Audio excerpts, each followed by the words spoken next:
Bakit ba naghihirap ang bansa natin? Dahil walang pera? Hindi mali yan.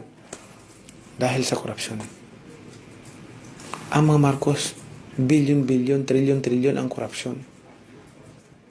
Tapos iboboto natin. Talagang ang talino natin. Di ba? Ang talino talaga natin. Kasi kahit anong problema ang pag-usapan, ang kailangan ko lang, matulungan ko yung lahat ng aking mga kababayan kung saan ako nanggaling. Yung mga kasama ko kung saan ako nanggaling na sa hirap. Yun ang gusto kong matulungan. At mapakulong lahat ng mga kawatan sa gobyerno. 2 years later. Lagi nating sinisisi ang pamilya Marcos pagdating sa korupsyon. What?